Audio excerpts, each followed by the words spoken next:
This is David Livermore, and you're watching the Break It Down show. We're doing this live, and we're doing it in Southern California, and it's incredible that we get to do this. It's two cultural heads. We like to compare notes on things, and I was looking forward to this conversation for quite a while because we approach the cultural world from different sources. You're an academic professional. I'm this, look, I'm a spy, and so I go into different places that are combat zones, and I'm trying to match these things, these worlds, and so it's tough to always blend these things together, but I think it creates this very unique opportunity for us to have a high-level cultural conversation where we can look ahead, maybe look back a little bit, and obviously the present. So I guess we've talked a little bit before we got started. Where would you like to start? Well, actually, what you just said, I think sometimes requires cultural intelligence in and of itself, because the default for people from your world can be to discount people like, yeah, it's an academic. Like, do you know the kinds of places I've been? And vice versa. I could be, you just want to go in and blow things up, etc. Right. So, it was just that the immediate thing that caught my attention, even when he introduced, is like, even there, we're having to exercise cultural intelligence. And, I think we talked about it'd be fun to even explore, like, where is this whole thing going? And how do we talk about culture in a broader sense than just understanding the Afghan culture and the U.S. culture? A lot of times when we talk about culture, we do think of it as an international thing, but there's intra-culture, there's external culture, and I liken it to, and we talked about this last episode, to an intersection. When you're driving your car, and there's all these different rules that are implied. Some are painted on the ground, some are posted in signs, and someone doesn't have to abide by any of them, right? And this is sort of how you navigate culture. And the last time we talked about Cairo, and you're like, hey, that's a red light. Nobody cares about that. Right. And so we're all trying to sort these things out. It is very uncomfortable. Well, you reminded me last time we also talked about your road trip, I think from Texas to California. Right. Yes. And to your point, like, sometimes for guys like you and me, it's harder to navigate the differences from Texas to California than it is to be in Cairo or Delhi. So, I think that's one of the things I really appreciate about when we spend time together, Pete, is we realize culture absolutely matters in Cairo, but it also matters here in Southern California.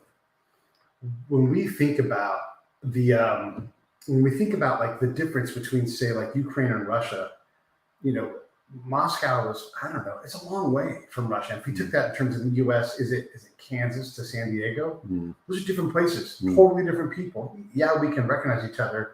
I had a thing I didn't post it this year because I'm not comfortable with where it was at, but I've been to many Christmases. My dad married a black lady, so I've been to black family Christmas. My brother was married to, when he was alive, he was married to, my sister-in-law is from Mexico. And so I've been to Mexico Christmas, and I've been to all these, I've been to Christmas in Iraq with the military, and it's a marvelous thing how different and rich our culture can be, even within Texas to California, Louisiana to New York. Yeah. Yeah. And I mean, and anyone who's ever lived with another person experiences some of that, right? Unless it's a sibling, because they grew up in a different world than you did. Like, what? Like, why do you put the toilet paper that way? So the toilet paper conversation is a big one, because you're absolutely 100% sure that you're right when that's your thing. But then, does it matter? Like, does it matter to give that part of your culture up and your belief? It really, like, it's the toilet paper roll. Just the other day, my special someone and I were discussing, I always take the roll. We have like a hook, and I take the roll off of the hook, and I end up putting it somewhere in the vicinity of where I'm using it. And she's like, can't you just put it back where it goes? And I'm like, oh yeah, I don't even think about it, right? And it's just a slight cultural difference, and we could talk about it, but these things are all around us all the time. Yeah, which makes me think about a comment you did make before we went on the air of just this permissible versus non-permissible cultures. And, fine if we're talking about toilet paper, but in some instances, it's like, whoa, for me to do what would be culturally appropriate here would cause me to compromise. So unpack a little bit more what it was you thought it'd be interesting to talk about that, and then maybe we can banter about that topic a little bit. When I'm talking about permissibility, it's how easy is it?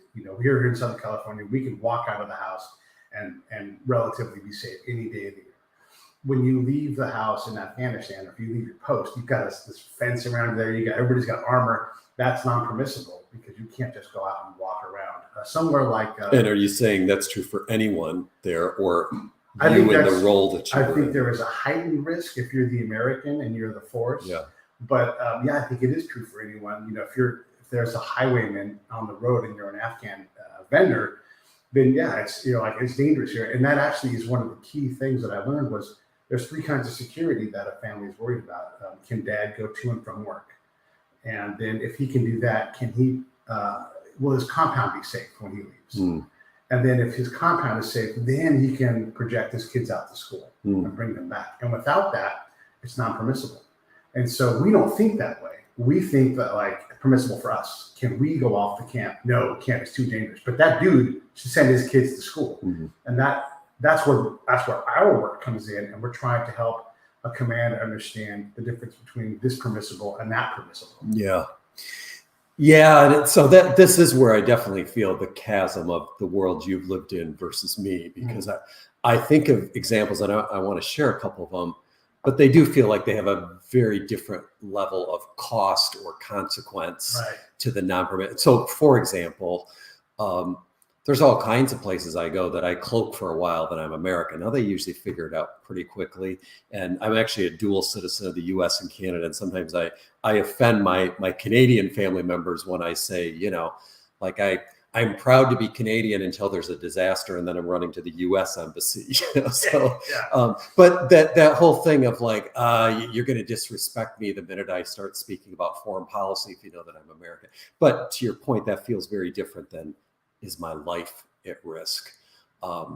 Maybe a stretch too far, but an example I was thinking of that does bring a little closer to home for some of our fellow patriots in that is I sometimes hear versions of what you described from, say, a student of color being the only person from their background on a university campus. And kind of similar to the example you gave of you or me, or if we have biological children, they can walk out of their dorm and if you're having a bad day, it's just that dude's having a bad day. If I'm the only Pakistani at my school and I'm having a bad day, now people are making all kinds of assumptions about the entire Pakistani people instead of just, that individual's having a bad day. So that's where I think the cultural intelligence piece helps us to navigate how much my own identity is here. What does it mean in this context? But to your point, the mission that one has, if you're there on behalf of the military, as compared to Coca-Cola, as compared to I'm here as a tourist, those all change a lot. I think how you would interface with the permissibility of what's there. Yeah.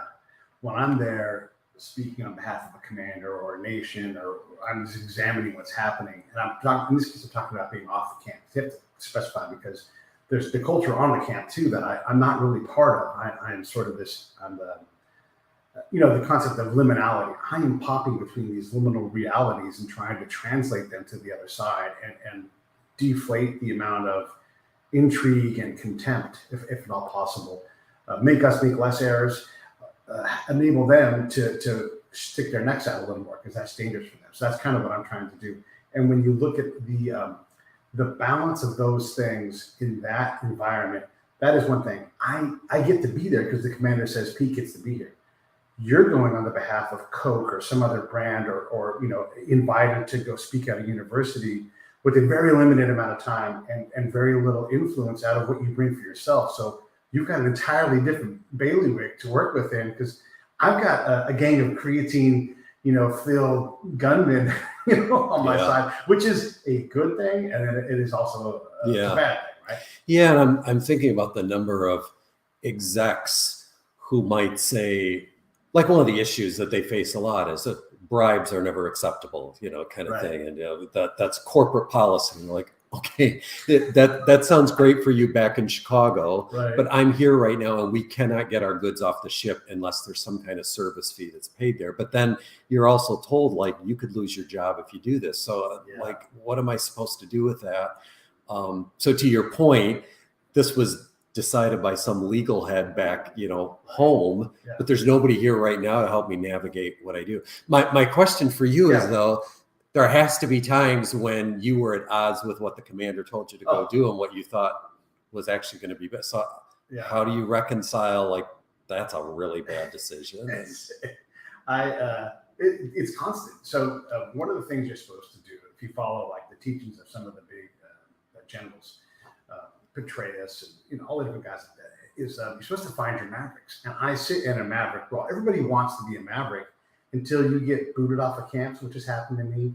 You get fired and kicked out of theater. You get marginalized, or your team marginalizes you. And I mean, it happens all the time.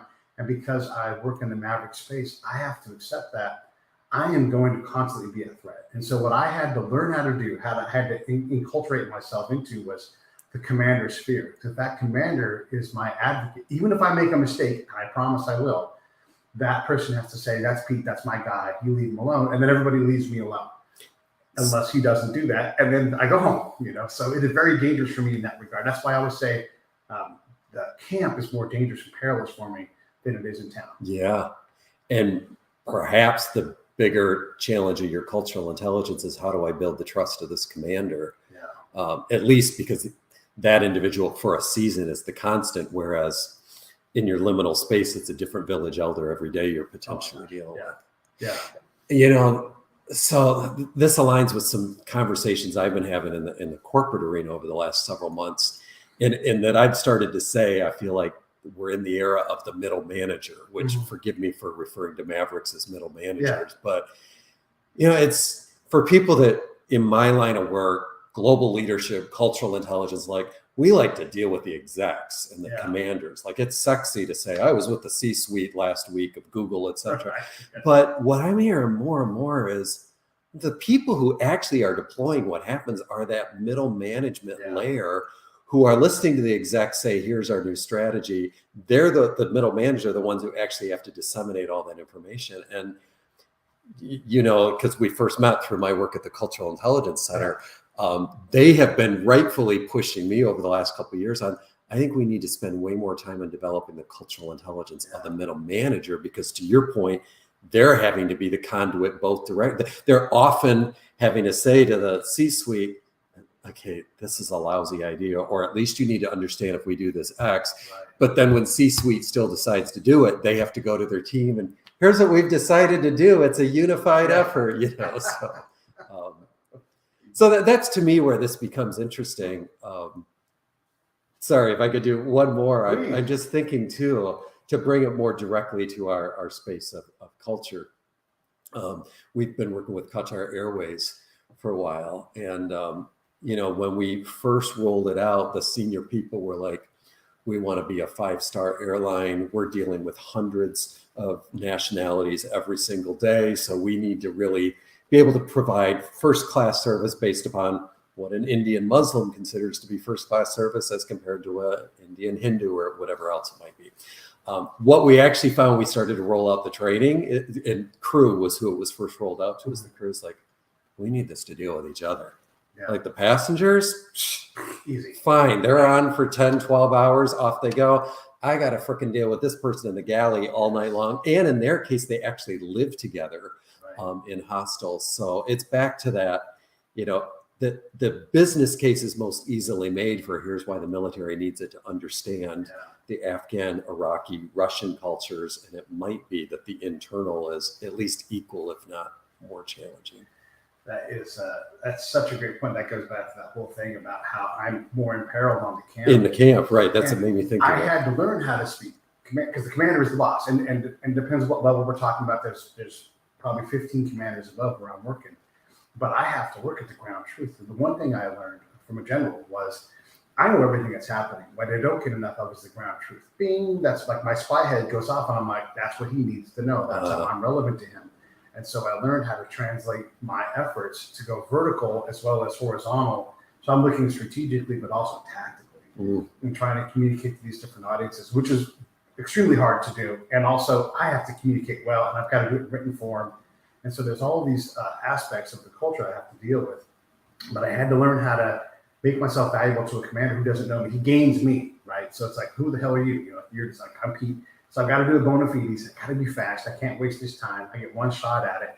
And so I had basically commanders teach me, like, what do I say to the next guy? How do I do it? And so they taught me the code. And so I could speak the code to them. And here's what I developed. And this all sounds so easy and obvious, but it took years to do this. When I go to a commander in Iraq and Bosnia sense, but really any kind of commander, I'll be able to intuit this. There's 4 lines in their mission statement. It's protect the force, close with and destroy the enemy, teach and train the local forces, and enable your enablers who do other things like that. And if I can speak to those 4 mission lines, then I'm relevant to the command, and that protects me. But there's a lot of problems even within that. Like, for example, if I really develop an affinity with a governor and he's listening to me, he's taking my counsel, and I'm really advancing the ball, and the commander sees that, the higher commander would be like, who's that guy? I want him to go over here and do that in 2 weeks. And that, as you know, like that is not possible. And if you gave me the problem of going on to Qatar Airlines or any place like that and said, teach these people how to deal with everybody that comes through, I'm absolutely going to start by saying, how do you guys deal with them? Let's start internally with the internal culture and what are they allowed to do? Because as a spy, I'm not supposed to drink the combat zones, but if someone says, do you want to drink my Schlivovitz? Every single time I'm going to say yes. That's my job. And so I have to be willing to break your rules to accomplish your mission, because I'm using this culture to accomplish what you want to accomplish. But your rules won't work with this culture. Does that sort of fit well with the DNA of a spy, like to kind of buck the system and like, well, these rules are meant to be broken for the end goal, for the mission to be accomplished? I think, there's my buddy John and I were talking about this the other day. So have to have initiative. You have to be willing to go out and do things when other people aren't. You have to extend a lot of trust and accept a lot of risk. But you have to have a healthy disregard for the rules, because the rules aren't founded in ground truth. They're founded in doctrine. Doctrine's important. You have to know when you're breaking doctrine. But there has to be, and that philosophy is fraught with errors. You know, like if you go out and you drink, you are going to probably drink too much and rely on somebody else to save you or to have grace and allow you to make that mistake. But if you don't, it's a lot of gray zone work, if that makes sense, and you end up on the bad side sometimes. Well, and I think the gray zone work is a core part of cultural intelligence. Like if you're not comfortable with gray and nuance, you're going to have a really hard time dealing with cultural difference, because more of the life is spent in it depends on the situation. I have a question for you. Please. So one of the questions that I often get is, how do you know when it's culture, when it's personality? And I'm thinking specifically of your description of how you had to learn how to brief a commander.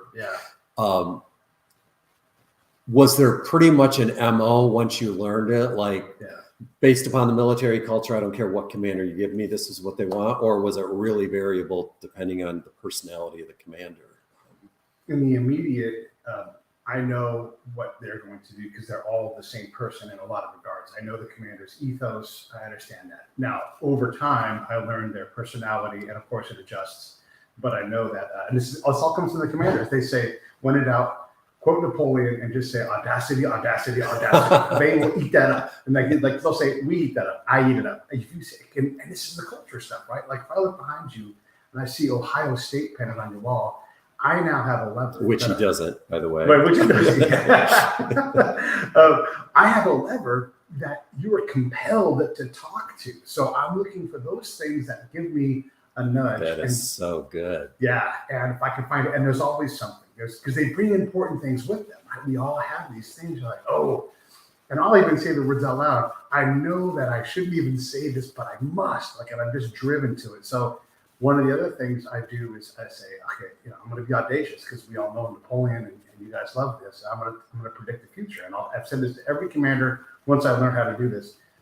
You're going to put me under a captain. It's the wrong spot, but that's all right. As long as you get me off the camp.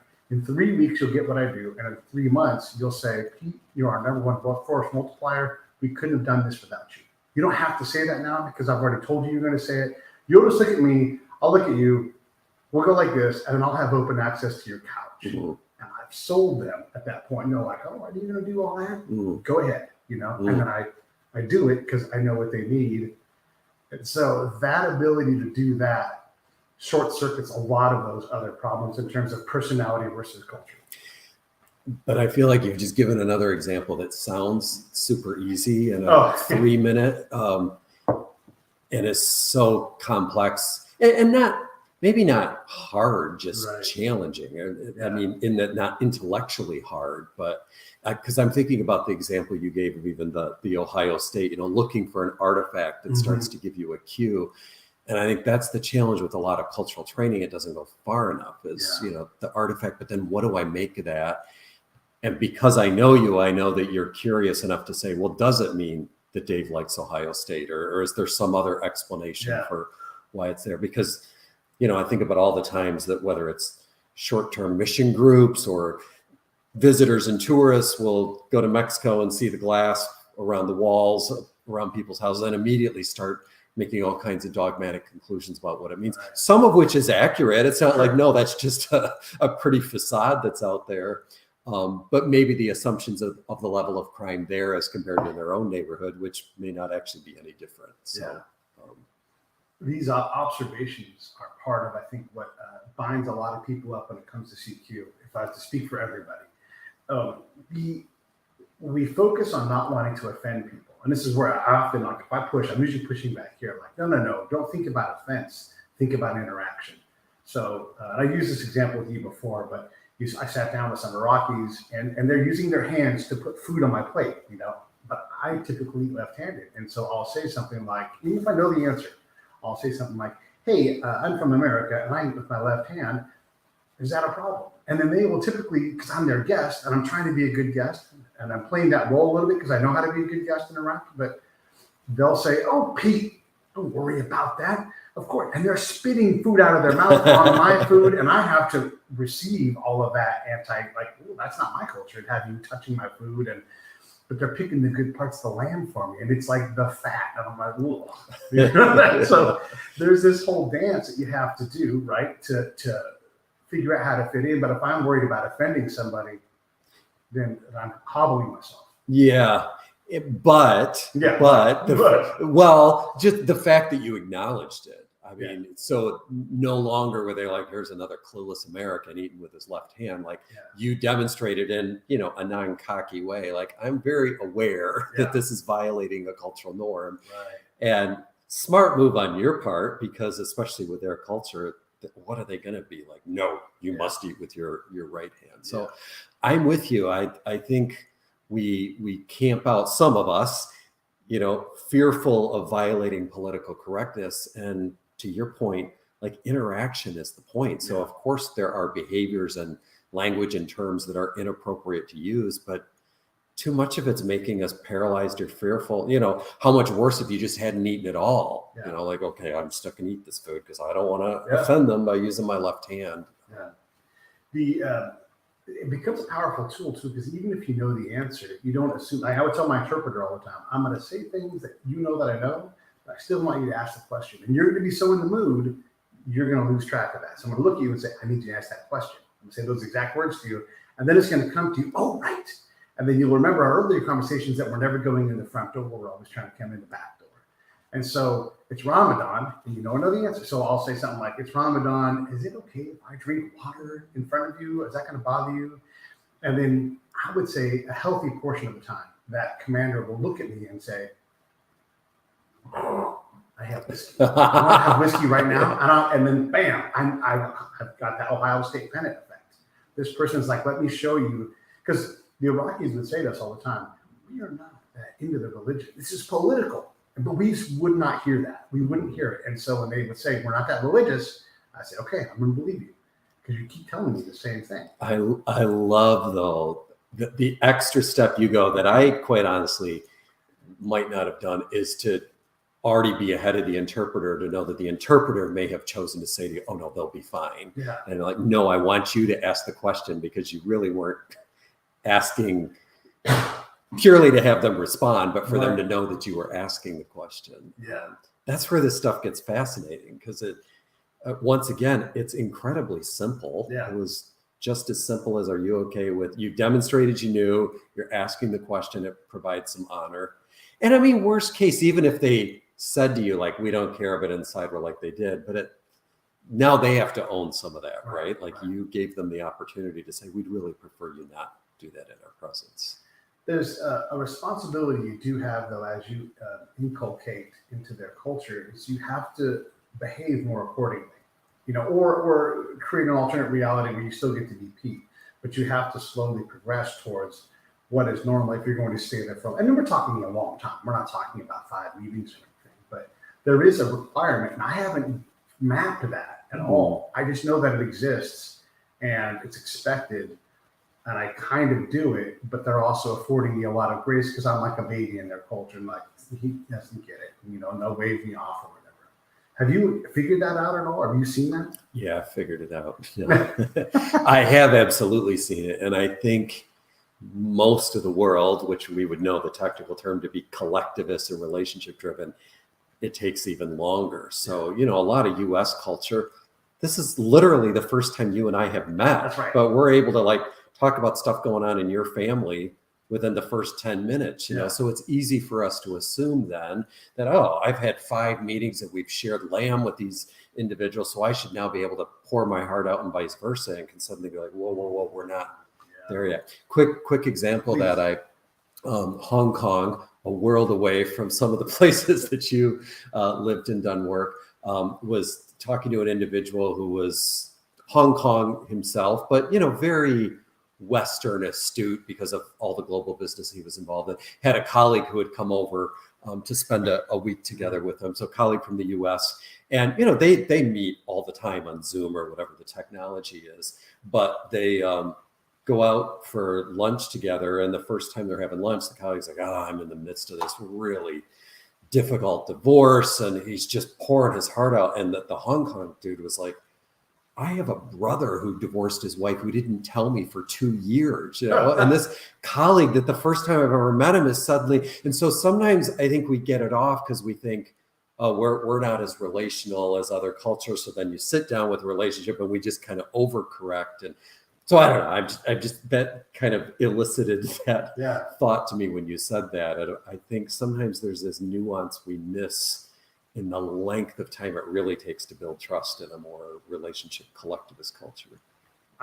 There's a lot of context in that question, but they're very it's like context. It's crazy. I was thinking about a dance floor, and if you and I were to go to a barn dance, we would have to sort of figure out how to do it, right? And what we do is we go, okay, great. And why companies would hire us is to say, show us how to be good in a barn dance. And you're like, by the way, you have to be good at Russian dancing and Afghan bunch of dudes in a mud hut dancing or whatever it is, and you have to learn how to go anywhere. So it's not just one kind of dance, because it's not just a single set of rules, right? It's like these are tools that you bring out, and sometimes you're carving, sometimes you're sawing, sometimes you're running away. You're like, forget it, It's but that ability to withstand that, I call it miscomfort, because you just don't know it yet. But the ability to withstand that, the initiative to go out and immerse yourself in it, makes you valuable. So you have half a chance of actually blending these cultures together and shaping it. Yeah, so Pete, you know the cultural intelligence model, and you know that one of the capabilities we measure is drive, which is, I think, a lot of what you're talking about there. So a question for you, and then I can also share some commentary I've heard from some other military folk too, is, as you reflect on your myriad global experiences, like either specifically or characteristically, what are the cultures that you're like, that actually didn't take a lot of drive? Like it was natural for me to build trust and rapport. Like is it a specific culture, or are there like traits that exist? I have to answer the question in a different way. So we say establish rapport and then build trust. Okay. But we don't, and when I write professionally about this, peer review papers, I often use this example. So we'll say these words. It's hyper important to get these interpersonal things when you're trying to partner and train people, but nobody's trained on how to do that. And so I'll say, well, what are the steps to establish a rapport? How do you know when you have it? And the Army will give you a card. It will say, ask a question about their family. And I'm telling you a story about mine. So no, you have to, I would call it fence building.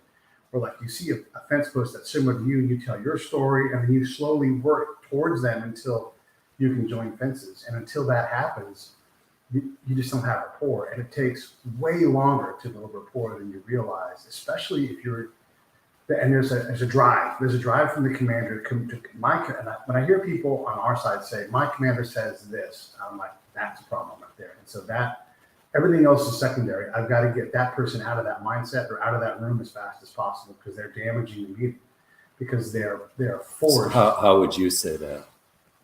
It's a trigger for me to say I have to stop that. That's a problem. I have to let the commander know. So it's a whole checklist of things. And so I'm not going to kick them out of the meeting. That's not my job. But I mean, you would not say the commander wants Never. X. Yeah. How would you communicate what the commander wants? We want, or I know what the commander wants. I'm going to look for ways to accomplish it through that culture. I don't want to reinvent a new culture because that's not sustainable. Yeah. Right? And so that person doesn't see that because they're bound by their commander and the ethos and trying to serve. And so they're now detracting from stability. And so that's what I'm trying to stop. And they kind of are presenting themselves as impotent. You know, Oh, absolutely. I mean, well, your commander's not here. Why'd they send you? So the story I would tell with this is I had this lieutenant and the commander said, "Hey, this lieutenant is partnering with the general. He's probably out of his scope. And he's kind of a weird dude, the lieutenant. So can you maybe just take a look and see maybe there's something you can," and I'm like, "Yeah, this is great. I'm great at this. I can sit down and I'm not gonna be able to fix this kid, but I can look." And so I watch him direct this meeting with this general, and the general's like fiddling with his papers, taking his glasses off, putting them on the table, putting his glasses back on, fiddling with his papers. So I break into the meeting and I go, "Hey, you got something going on right now?" And he's like, "Yeah, I'm right in the middle of like 500 things. Could we cut this short?" I'm like, "We're gonna leave right now." And the lieutenant knew that I was there to kind of observe. And so we did. We left right then. So I brought that same lieutenant back later, like a week later. And all of the officers were watching soccer. And he's like, "We have to get these things done." And I'm like, "Stop. They're watching soccer. Let's ask about that." And they're like, "Oh, yeah, it's Arab Cup. Do you want to join us?" Yes. Mission accomplished for the day right there. That's that rapport building thing. Right. Like, "You don't have to do anything." And I'm like, "Matter of fact, if they offer you whiskey, you drink it. You know, I'll cover for you. Don't do it if you don't want to, but I'm going to be doing it. Whatever they want to do, we're going to do because our job right now is to repair relationships and improve them."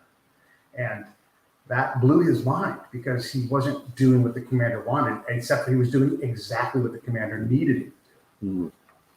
Yeah, and I mean, we see so many examples of this with traveling business people who think the after hours drinking and dinner is optional. Right. And it's like, no, that's ultimately where you're going to earn trust and where they're going to see you with your guard down. Right.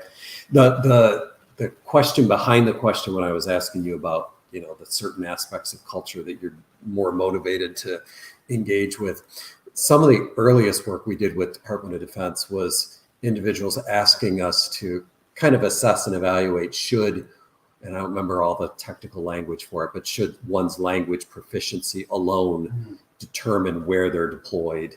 But should you not also look at the drive that one has for being in Mongolia versus Somalia versus Afghan? Yeah.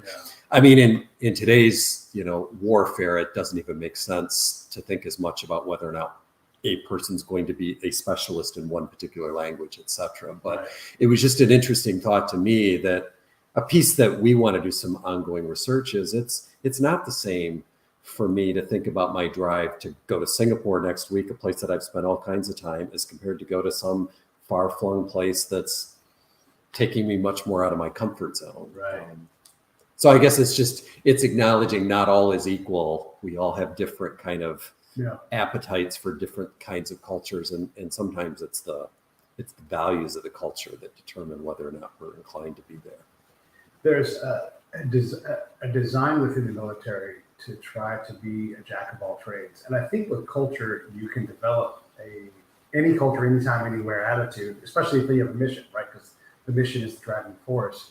But the one thing we miss out on, we get hung up on language. You need to have language capacity.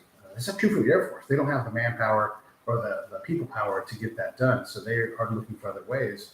And so I always suggest you need to have the ability to work with an interpreter, anytime, anywhere. Like you have to be able to build trust with that person, have them understand your mission.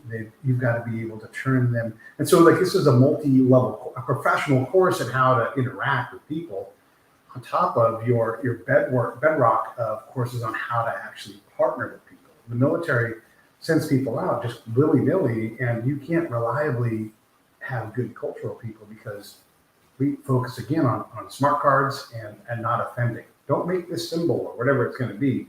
And you're like, yeah, but it's way more complicated. Right. You know, and this happens in the military too, but in the business world, it's here's how to pass the business card. Like, oh, okay, that's 101, right. but why do you need to study the title in that? Yeah, you know, and as a civilian, but also as a researcher, I mean, I've looked at a lot of the very cultural specific training that's been done for military, and I'm sorry to say a lot of it aligns very much with what you're saying, and even some that goes much deeper. It's so culturally specific. I mean, the millions, literally millions, probably billions, but for sure millions of dollars spent on Afghan specific training, and now we're out of there. Yeah. So what do we do with that? And so it seems like your military career was jumping into lots of different kinds of contexts. Like, was it School of Hard Knocks? Did you study books? I mean, or was it more of a cursory, you knew enough about Ramadan, but then it was more the interpersonal skills that I asked a bunch of questions that. Yeah, no, but it's a basic question of like, how did I get from there to here? Yeah.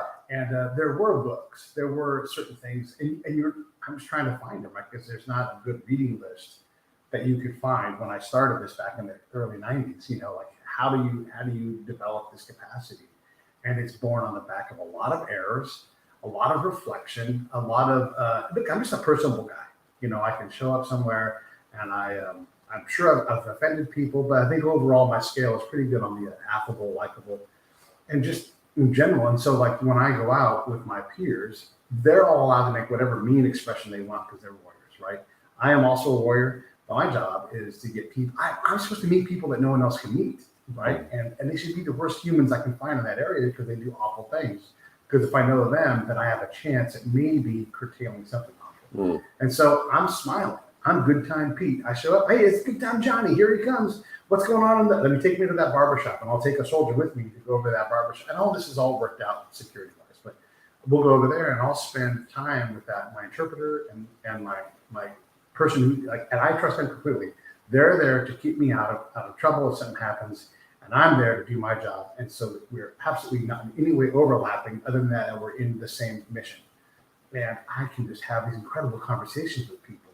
And so through that, I learned. And I'll always ask, like, how do you guys do this? Like, one of the things, this will blow anybody's mind. I'm in the military, but if I'm going to meet with a senior Afghan or Iraqi or Bosnian leader, I'm going to say to them, how do we do a meeting? Like, how do we set this up? Because it's a dangerous place right now.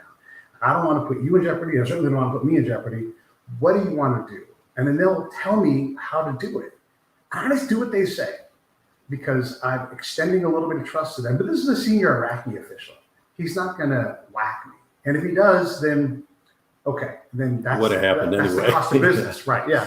So I give all that security protection up because they're the ones that are off the camp all the time. They don't have the armor. They don't have all the guys with guns. To include, and look, this is very advanced. I'm not talking about anybody doing this. This is years and years in the making. If that Afghan elder says, well, I'll just come pick you up from the camp. I'll take you in my vehicle with my guys and we'll go over there. You'll be protected by me and my people. And then I have to say, all right. Then I have to go back to the army. And I've had this conversation. There's a guy who kind of drives the unit, all the daily response. They call the battle captain. And so I go to the battle captain and I say, if there was a guy who was going to leave the camp and go with an Iraqi or an Afghan elder, and he was going to be protected by that Afghan element, would the battle captain in general want to know about that? And, and we're talking in code. And he's like, no, he would not like to know about that. And I'm like, what would he like to know about? And he's like, I'd like him to have a call sign and a radio. And if they could, give me some kind of a grid coordinate so I knew maybe where they were going. But I don't want to know any of those things. I'm like, okay. And so now we've made this contract. He will know that these things are possible and that I'm going to do it. And then every now and then I would check in with that person, like, everything's good. We're being careful and everything, just to assuage any kind of fear. But there's a lot of communication that's going on within that whole thing that I just described. So from an academic standpoint, we argue, and the research would support, that anyone can become culturally intelligent. Do you agree with it? In the real world, do you agree with it based upon what you've observed? I don't know what that training would look like. So when I go to Germany, I'm going to leave the concern and I'm going to go meet girls in town. I'm going to eat food in town. But there are guys who are going to wear their Dallas Cowboys leather jacket. They're going to go eat at the McDonald's on post or the McDonald's off post. And so there's a chasm between those two people. And in the military specifically, I'll talk about the Army, there are people that are chosen that have lower levels of intellect. And so I don't know. Yes, anybody can learn this stuff, but in the Army context, would they be given the training that they would care enough to do it and follow up on it? I don't know that you could reliably do that. You're asking a lot of someone who's like, I have a job doing this task, in part because I didn't test well for the things that you would need to be good at CQ in a professional manner, I guess. So I guess I'm saying, I agree with you, and there's always going to be ends of the curve where it just doesn't make sense. Yeah. No, and I agree with you, but both in the military context, like I've heard individuals say something similar about general purpose forces or even special ops, where you might say they went into this because they wanted to kill people or they got off on that. So like, how are you going to make them more culturally intelligent? But similarly, like a lot of the people I work in the business world with, you know, or nonprofit or, you know, like, I don't give a flying whatever about this diversity crap or our international partner. I just know we need our suppliers to do the thing. I guess, you know, if I come back to our research, I would say yes, if, and here's the huge if for the individuals you described in Germany, if they're open and curious, like if they have the desire to, but there's, like you said, I couldn't pretend to pitch to you some kind of training like I know what to do. I would try. Maybe it might start with scaring the shit out of them and helping them understand why culture really does matter to saving their own ass. But if they that's not going to sustain it long term. If it's just merely a means to be one more tactical solution. The training is a big piece too, and this is when I tried to become a cultural consultant full time. This is really, I didn't have the products. I'm more of like an agent as opposed to a trainer. Because, you know, I didn't know how to translate what I knew into like, hey, Coca-Cola. First off, I don't know anybody at Coca-Cola, you know. Sure. And when you have the training in the Army, that you show up like, we're going to give you some remedial English or some Pashto or some Arabic or whatever. And so first off, you're learning modern standard Arabic, which is not Iraqi Arabic, which is super country, which is not northern Iraqi Arabic. So you're already like off base pretty far. And so it's like speaking the Queen's English to these people. And like, we understand what you're saying. Doth hath got to go out of the house, you know. But one of the languages, and you have moments, like just instances, and one of the phrases they always teach you how to say is they teach you how to say, do you speak English in Arabic? Like, you know, parlez-vous anglais. Just say, do you speak English? Because you don't need, so you just wasted that 2-minute block could be spent on something actually valuable. And we don't think that way. We think, let's teach them these 13 phrases. And if that person speaks English, they'll just say, yes, I speak English. So just stop teaching them that. So yeah, these pieces of how do you teach culture? And then again, we go into this whole thing, and I'm going to bring religion in because it's super important because we've been fighting wars in religious places. When we teach them that, first off, we know that a separation of church and state is how we do things. That's our core culture. And then we go, hey, don't go near a mosque. I don't care what happens. Don't go in. I've been in mosques. I've been invited into mosques. I've been standing in a mosque not knowing, like, hey, you're in a mosque right now. And I'm like, oh, okay, because it was just a mud flat, right? But that's a mosque to these guys. And so that disregard for religion is horribly, it's like cutting off your leg. Because I would go into these meetings and I would know to shut up because my interpreter is on record, right? And this is advanced interpreting. I don't need to direct anything. There's something happening in front of me. I don't understand it. And so the interpreter will come back later on, like, what the heck just happened? And he's like, oh, they made this big decision. So they had this 50-plus year multifamily dispute, and they solved it over the course of a week. And I knew to stay away, and I let the governor guide my presence. And so finally I got to see the very end of it. And the thing that I learned in that moment was most important was that when they make a big decision, there is a holy man there. And that never occurs to anybody in the military. But that has to be, in the business sense, also appropriate. It's like, this is the Islamic Republic of, like, well, Islam is going to be important here. And then ask that question. Don't be afraid of religion and say, how important is religion in your business dealings? In Iraq, they would say, oh, there come the Shia. And I'm like, those are just Iraqis. He's like, oh, you can't see it. Or in Burma, when they can look at the ethnicities and be like, that person's bad, that person's good, that person, we want to kill that person. Mm-hmm. And so we can't possibly know that context. We have to rely on somebody else. Mm. But that's uncomfortable for smart people who are trying to do smart things. Yeah. Yeah. And I think to your point, it's so foreign, especially the religion piece.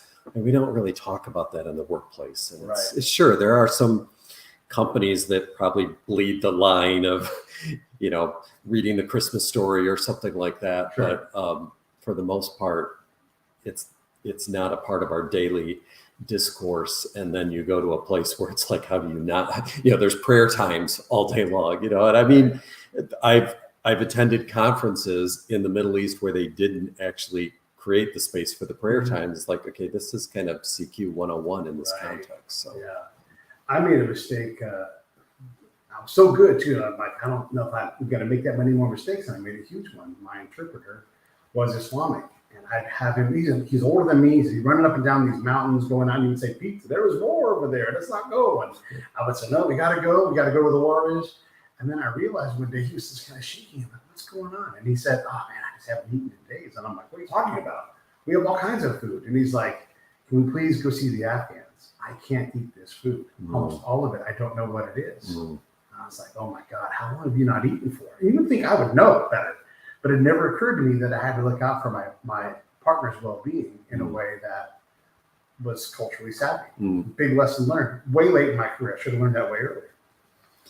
Well, you've got company. I don't know if you've seen the supermarket that did an advertisement for Hanukkah hams. Oh, that's hilarious.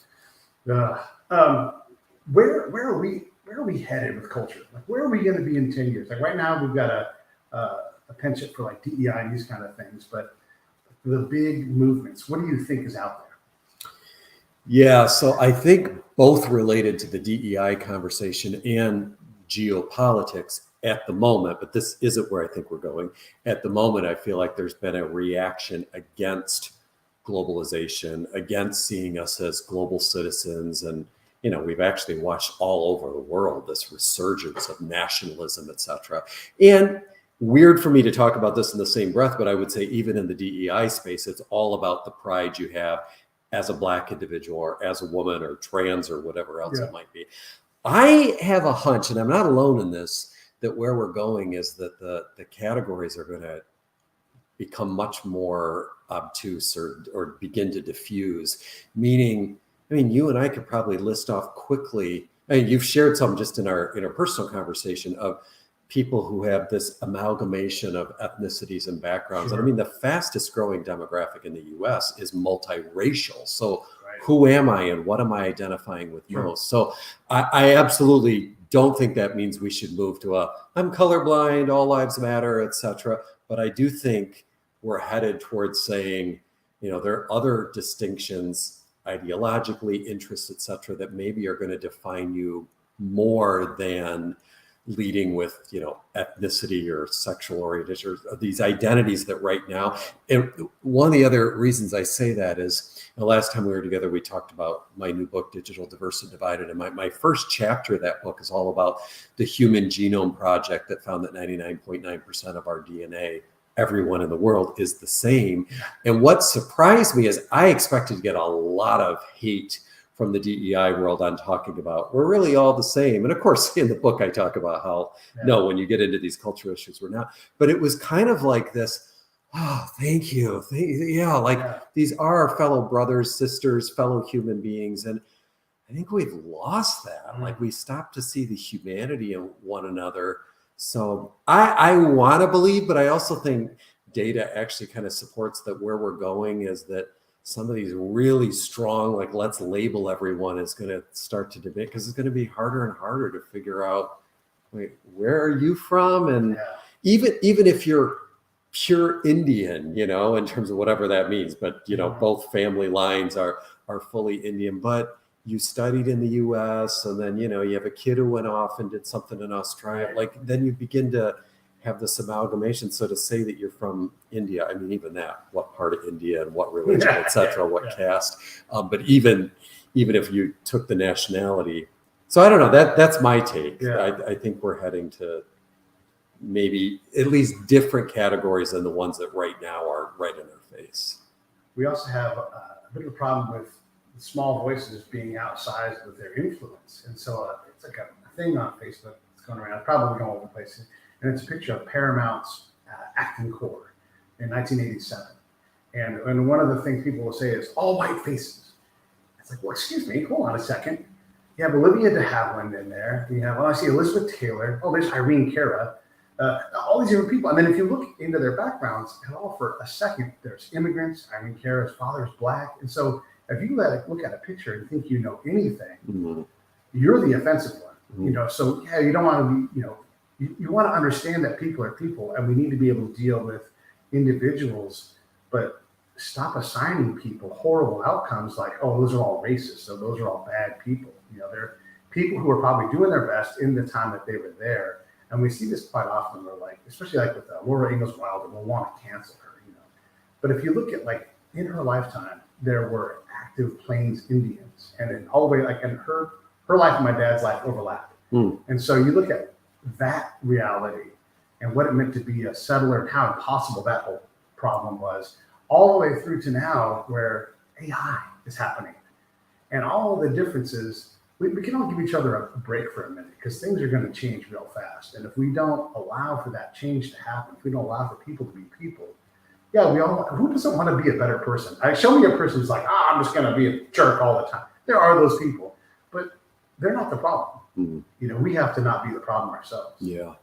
It's something I talk with my kids about. I have 23 and 25-year-old daughters, and, they appropriate to their age, and having grown up in a home talking about cultural intelligence, they believe passionately about a lot of these kinds of issues we've been talking about.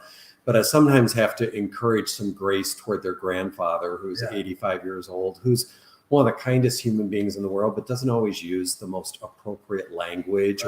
And so to your point, sometimes try to say, so walk through his shoes a little bit and think about what was just assumed to be okay behavior. And no, that doesn't mean you never call it out, but just stop and think for a moment before you just write an individual off. I think we all just need to exercise a little bit more positive intent and grace, and doesn't make guys like you and me say we're going to be sheepish to call someone out when it's just, that's absolutely bigoted, and let's not do it. But let's pause before we jump to do it. Kind of like, you're not going to be the guy that walks in and says, the commander said, but okay, how do I actually build rapport with this person to actually elicit change rather than hit them over the head with the cultural intelligence police hammer? One real quick concept I think we have time to cover is I think about culture. Just in my own mind, culture doesn't tolerate design, especially half-baked design, especially if you don't study the actual outcome of the cultural machine you're building. And so you can want certain things, but how does someone say, I want to build a good culture? Like, does the average person have the ability to reliably and repeatedly build a culture? Or does this take an expert like you or me or somebody like that to show up and say, here are some of the steps you need to do. And by the way, we're going to have to come back, we're going to have to study, we're going to have to, this is going to be not a simple thing, but you can't do it. Or is it like, never mind all that, just go forward and do things? I mean, I would say they are building it. It's whether they're consciously building it or not, because the very behaviors, the things they reward, prioritize. So I don't think they have to be a cultural guru to be able to do it, but I do think, and so maybe I'm going to contradict you a bit, I think there has to be some design to it if it's a culture that you want to have take place. But the design probably looks less like what a lot of our cultural initiatives look like, and more about reward mechanisms, unsexy things like policies that get built. And ultimately, it's back to your mavericks and my middle managers. Like, if you're talking in an organizational setting and the culture you're building, you can write a really nice mission statement and say these are our values. Well, then you better hire to that, and you better have middle managers who embody that, because that's what makes a culture actually stick. I think, too, it's where a lot of organizations make a mistake when they try and copycat other businesses, is they look at all the external veneer, but the secret sauce is the culture that's actually just kind of embedded in the kind of people that make it up. So I do think you can do it without being somebody who's devoted a lot of expertise into this, but I don't think it happens. Well, I don't think the culture that you want to happen will happen just by default. It's going to take some conscious intentionality. Is there a percentage that you would say, like when every company talks about their corporate culture, how many of them in the Intel world, I'll use that as an example, I show up into the two shop, the intelligence shop, and I'm like, hey, what does your picture look like? How resolved is it? And if they say anything more than 60%, I know that they're not at all rational. Mm-hmm. Like, that's not real. They have to say, man, we're just trying to keep up with about 20%, 15%, 25, 50 maybe, right? But I feel like culture kind of can be the same way with the company is like how strong is your grasp on what your culture is and what you want it to be. Yeah. Yeah. And I wouldn't know a percentage, but I tend to think it does align with what you're saying, that in part, it's almost like if there's a strong culture, you don't even have to tell me it because I experience it. And so I think about the Trader Joe's culture. Sure. You can step into Trader Joe's anywhere across the US and you get some of the same kind of nice feel. Actually, it's been really funny for us since we moved to Southern California because where it originated as compared to the Trader Joe's that we had in Michigan. Yeah. And it was like over the top nice and like, oh dear God, do we really have to talk about, everything going on with your family? It's like, you knew that they had been schooled in this, but that said, to their credit, you still kind of got that very consistent good service in that. So, I think the thing that's interesting when you study organizational culture is oftentimes the HBR articles and that just kind of talk about strong organizational cultures. It's a good thing. It's not always necessarily a good thing. Yeah. Sometimes it's a limitation, especially when you go globally and you have such a strong culture, but usually it's also enmeshed with a strong type of national or regional culture as well. One last little bit here. Can a CEO drop down into the depths of the trenches and study that? I would say from my experience, when a commander shows up, everything gets warped. Right. And everybody's like, oh, there's the commander. Did you notice our garbage cans polished? Right. And so it gets really weird. But is that something that they need an agent for? I think so. I think some do make a great effort at it. P&G has long had a history of CEOs who did home visits even to understand how Procter & Gamble's products were used and kind of would walk so there they could probably do it a little bit more like incognito, walk through a store and see how your products are displayed. But if you're talking about the people that actually work for you and the CEO, I think you're right. They're going to totally get us skewed. And so I think they need the agent who's going to be, here's the crap that they're not telling you, but what they really think about the new initiative we just rolled out. Anything you want to say before we close up? I enjoy this, Pete, because it's obvious that it emerges from both of our just personal interests. It's not just a professional thing for us. So thanks for your own cultural intelligence and willingness to talk to an academic about this kind of stuff. Hey, thanks for watching the show. I really appreciate it. Right here, you can subscribe. Please do that. It makes the show grow. Hit that notification bell so you know which incredible guest is coming up next. Down below is the PayPal link. You can put a small subscription in. That is an enormous help. All that money goes right back into the show. And then right up over here are the next episodes you should listen to, curated by yours truly.